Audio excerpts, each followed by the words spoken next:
was seen as one of the greatest fights ever inside the Hexagon. This is EFC Africa 13!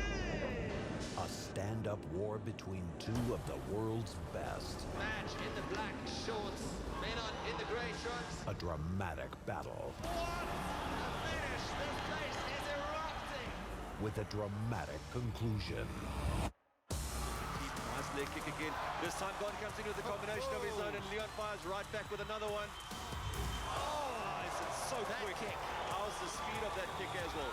He's just fighting on instinct, I think. Another head kick, another one finds it more. Game with that Muay Thai elbows. Leon is a bloody mess. Madge landing shot. Don Madge, every time he connects the... Oh, goodness me! Lands a big head kick. Leon in big trouble. Oh, nice right hand landed by Madge. Madge unfazed. That one went short to the head. Now Don Madge is coming in two hooks of his own. Nice right hook that time landed by Mynhardt. Referee steps in and he stops the fight.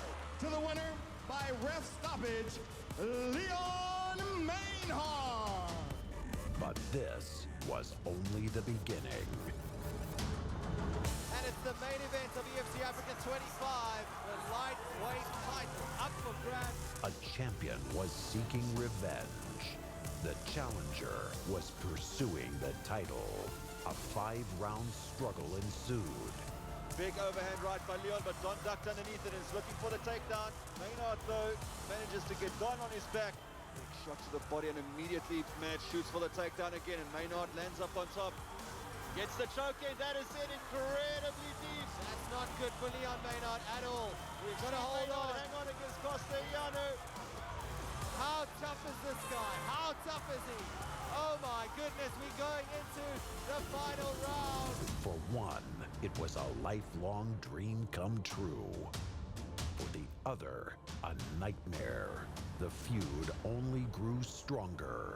But now, the end is drawing near. The rivalry will end here. EFC lightweight champion Leon Mynhardt will put his title on the line against his fiercest rival, Don Madge. Plus, will the welterweight curse be broken as defending champion Adam Speechley sets out to defend his title against the always dangerous David Buirski? And fan favorite Darren Daniel returns to the Hexagon to take on the former title challenger Dricus du Plessis. This is the countdown to EFC 37. Proudly brought to you by BetExchange.com.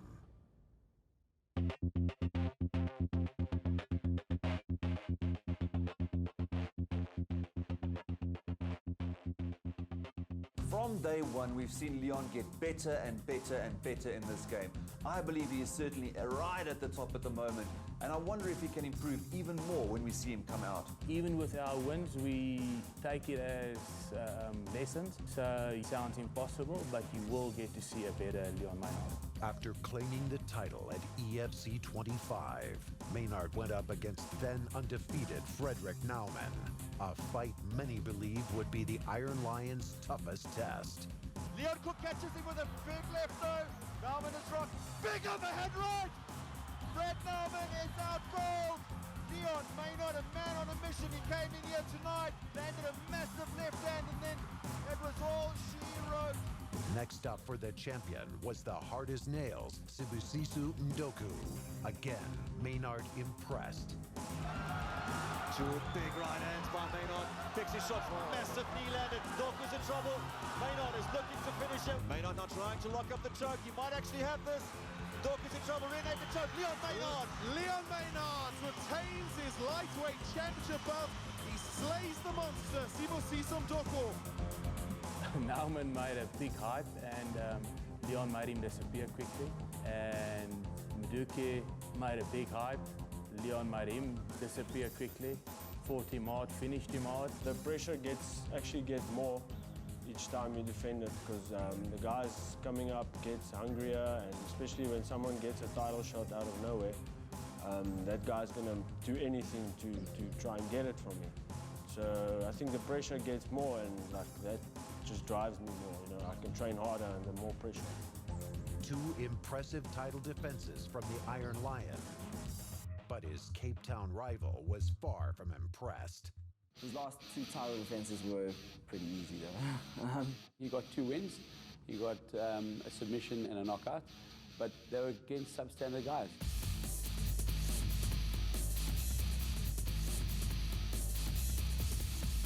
The former lightweight champion, Don the Magic Man Madge, is a man on a mission, feeling that he was denied victory in both fights against Mynhardt. Anyone who has like half a brain knows that I'm the best lightweight there is. No one's been able to stop me. No one. Unless it's like some decision or some other thing that goes on. No one's been able to beat me. Name one person. You're gonna say Leon Mynhardt, but I say you're wrong. At EFC 30, Madge was supposed to fight Mynhardt for the lightweight title. But unfortunately, due to injury, Mynhardt had to pull out.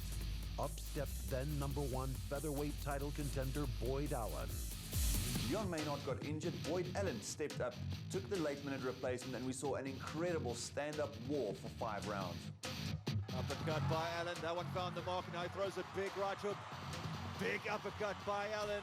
That one shook Madge a little bit, although he can take a punch as good as anyone we've seen. Big right landed by Madge. He acknowledges. Straight Straight right, through. found the mark. 2 minutes 40 to go. Oh. Big shots landed by Madge. Madge found the mark. And Allen fires off almost immediately. Look, in terms of the Boyd fight, you know, I do feel we were robbed. Boyd did well to survive, I guess. That's all he really did was run away from me. So that's, yeah, I was shocked with the decision, but you know what, I'm not going to bitch and complain about any more decision. Although Madge's camp were unhappy with the decision, his rival's coach disagrees. Don is the challenger, #1 contender, heavier than Boyd. He should have done a lot more. He should have damaged Boyd, and he didn't. He should have finished him, and he couldn't.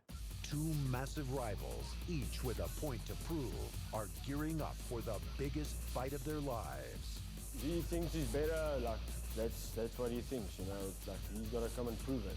When you're on the losing side after losing 2 fights against the same opponent, you will tell yourself anything to make yourself feel better. Don still believes he is the best lightweight in the organization. He's going to have to come out there and beat Leon Mynhardt convincingly for that to ring true. You're finding a guy who's, again, he's only having his 7th MMA fight. He's still coming to grips with who he is as an MMA fighter. Once he's hit his stride, got up everybody in that division. I haven't lost to anyone. So as far as I'm concerned, I'm undefeated. And that's the way I go into this fight. Like, Leon is ready, he's always been ready. That's why he's a champion, and he'll stay the champion after this fight. I think it's unnecessary for us to fight the 3rd time because the outcome is going to be exactly the same. I'm going to just try and beat him everywhere. Whatever he brings, I'm going to counter it. Whatever he does, I'm going to capitalize on it. If he makes mistakes, he's going to lose.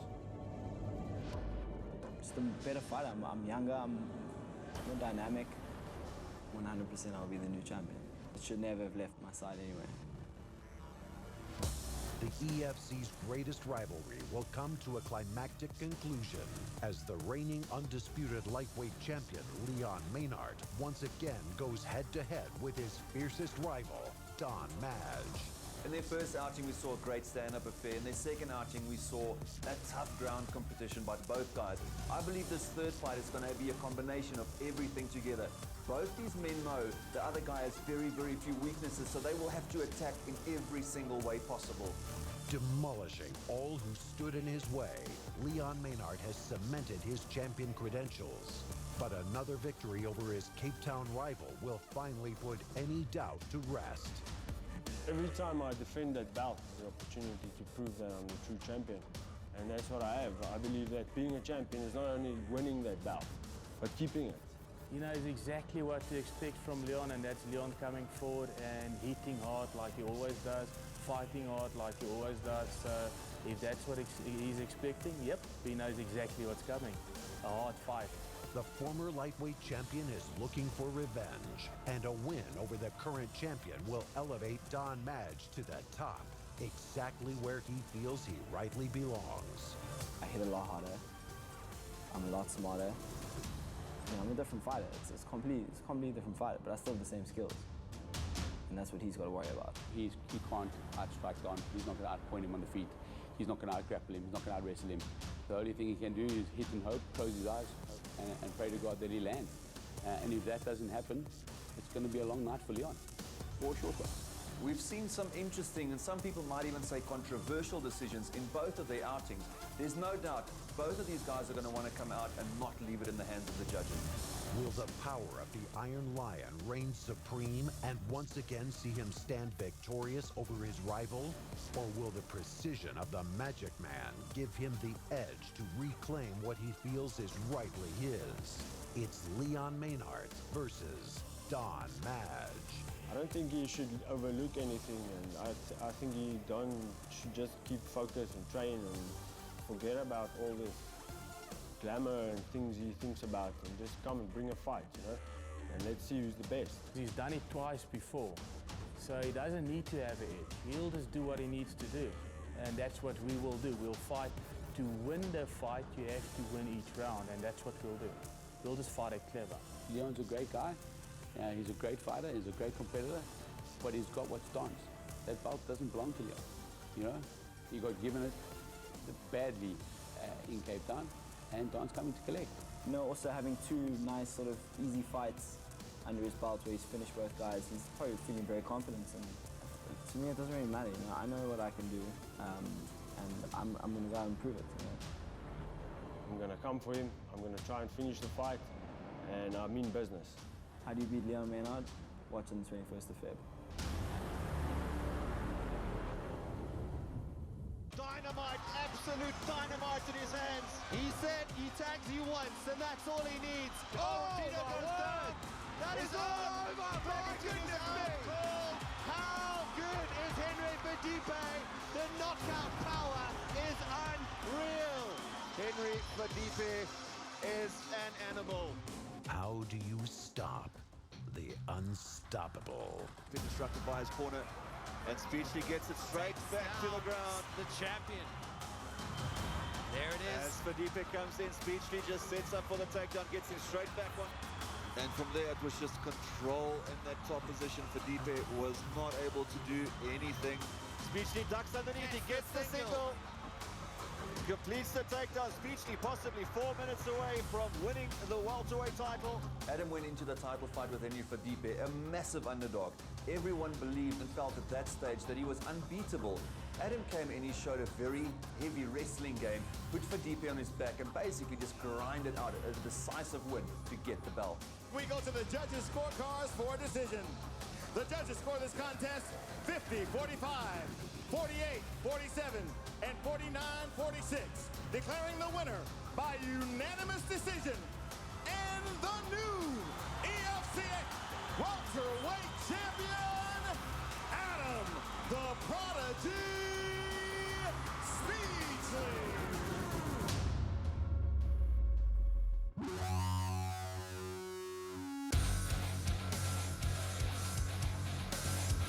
You know, a guy like Henry, I knew with him, if you give him an inch, you can take that and you can finish the fight with that kind of opportunity. And I knew that you know, you always only ever one mistake away from losing. So, you know, I just kept at it, and, you know, it wasn't the most exciting fight, but, you know, it went the way it needed to go as far as I was concerned. You know, it's tactical war. It's the smart man wins. And yeah, Adam is a great athlete. He's a great champion. And I believe he's there to stay. Adam Speechley originally won the welterweight title at EFC 08, beating Nolan Swanepoel. However, he went on to lose the title at EFC 10, setting the curse in motion. A lot of people forget just how young Adam was when he won the welterweight title at EFC 8. He has matured as a fighter, he is much smarter, and he is so much more talented right now. After having won the title again, you know, I learned a very important lesson in that obtaining certain things such as the title, you know, don't necessarily bring happiness and completion automatically. That's something that you constantly have to work on within yourself. So, you know, when I go in there now, I know it's a man against a man, and, you know, I need to pitch up on duty if I'm going to be victorious. I don't think the meaning of a championship was as much as it is now. Being young and brass, and, you know, you just you just don't get it, what you've actually achieved. And I think when it's all gone, you pretty much realize, hang on a minute, I could have, should have, would have. Adams knows that's why he's still there, and he's still there beating everybody. The new welterweight champion will aim to end the very curse that he created. But standing in his way is one of the strongest welterweights in the organization. I can just feel inside me that I'm destined for big things, you know. And I think this is the start of it. And on the night, my hand will be raised as the new welterweight champ. The curse will still be reigning, and I'll break it the next time. David Buirski is on an impressive win streak, finishing off his last 3 opponents, all in the first round. The eldest Buirski brother is looking unstoppable. Coming into the Nick Radley fight, everyone was like, oh, Nick Radley is this amazing Muay Thai striker, which he rightfully is. But we came in there, we dominated him. Then Wade ran his mouth, we put him to sleep. Then we went to Cape Town. There was a lot of hype behind Marcel in his home territory. We dominated him. So I think coming into this fight, he's going to shock everyone. People are going to be amazed at his evolution. David Buirski won his last 3 fights by finishing his opponent in the first round. There's absolutely no doubt he is talented, he is a finisher, and it'll take one small mistake from Speechley's side for him to capitalize. Although coming in as the #1 contender, certain MMA pundits feel that David doesn't deserve this shot. Buirski disagrees. EFC threw the guys at me. I didn't say, oh, I don't want him, I don't want him. They gave it to me. I went in there, I demolished, and they gave me the shot, you know. I feel I'm ready for it. There's always going to be haters. And when I beat Adam, who's a 2-time champ, he's beat Van Staden, he's beat Fadipe, he's beat all the top guys in the division, that's just going to seal it for me. And it's just going to shut them up. And it's going to prove to them that, I mean, if Adam's walking over them and I'm walking over Adam, what are they going to say then? At EFC 37, the defending welterweight champion, Adam Speechley, will look to put an end to the 3-year-long curse by successfully defending the welterweight strap. But David Buirski, one of the strongest and most dangerous strikers in the division, will aim to stop the champion in his tracks and make the title his own. I find myself now at EFC 37, where I was 3 years ago. But I know now that I'm ready to do what I couldn't do then and finally put an end to this curse. I think Adam's going to realize a different fight for himself, what we're going to experience for the fight. I think Adam's going to realize it's not as threatening as it would be for, you know, the other fights he's had in the past. Speechley did the unthinkable by beating the highly favored Henry Fadipe at EFC 32, claiming back the title he originally won 3 years ago. Now, defending that title is the #1 priority for the 2-time champion. There's a lot of pressure for both guys going into this fight.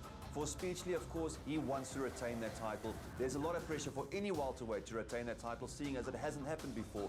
For Buirski, there's a lot of pressure. It's the big moment, it's the big fight, and he gets an opportunity to be the best welterweight. David Buirski has smashed through his last 3 opponents, getting impressive first-round victories in all 3. He feels now is his time for glory, and nothing will stand in his way to get his hand raised. You know, we've seen him go 5 rounds, back and forth, you know, pushing in and out. And I know he's got a big heart as well, but I just think on the night, I'm just going to have an edge over him, you know, with my strength and my size. And the amount of work I've put into this is nothing I've ever done before, you know. And I just believe in myself, and I believe God's got a great plan for me. You know. He's a clinical striker, and he's got a solid wrestling game. So I think people are going to, if the fight goes past 1 round, they're going to be surprised to see the evolution of David Buirski. Will the prodigy be the one to break the welterweight curse, or will the power of Buirski get his hand raised on the night? It's Adam Speechley versus David Buirski. Oh, we're not taking anybody light. I mean, I'm sure he's training hard and, you know, he's using all the brawn and muscle he can. But, you know, you'll soon find out what MMA is about and the level he's at. And that'll be revealed to him on the night. I don't really care what Peter says. On that night, I'm going there to do what I'm going to do, you know. So yeah, Peter just really makes me laugh. funny guy.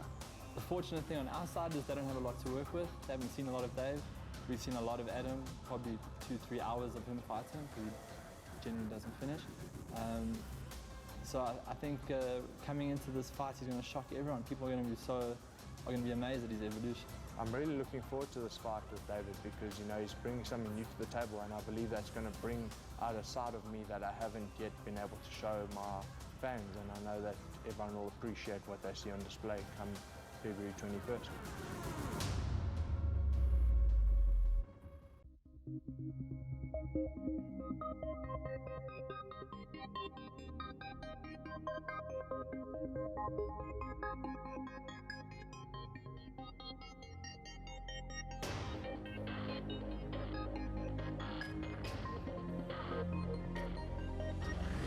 At EFC 37, MMA superstar Darren Daniel makes his long-awaited return to the Hexagon, reinvented and rejuvenated.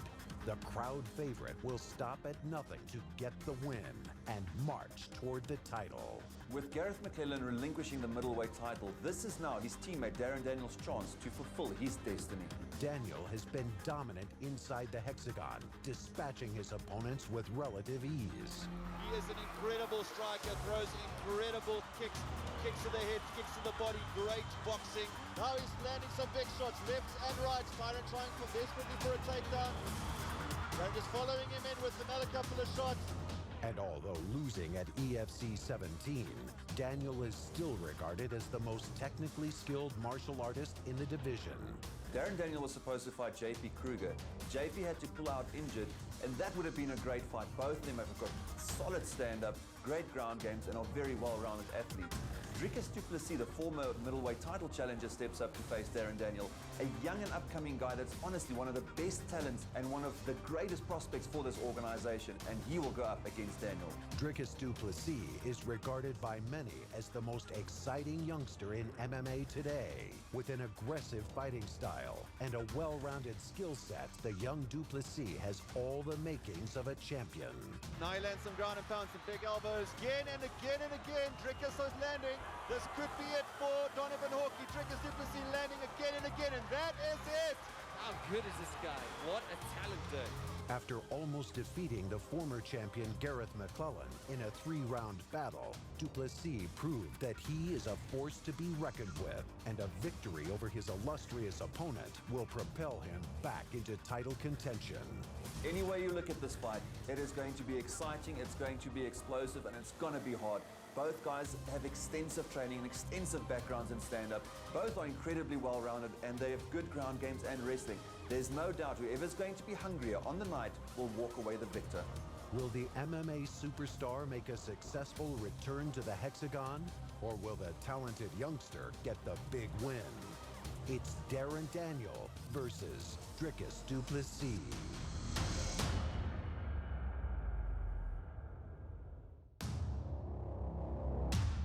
An intense rivalry spanning over 3 years will come to a climactic conclusion. The trilogy will settle it once and for all. EFC 37.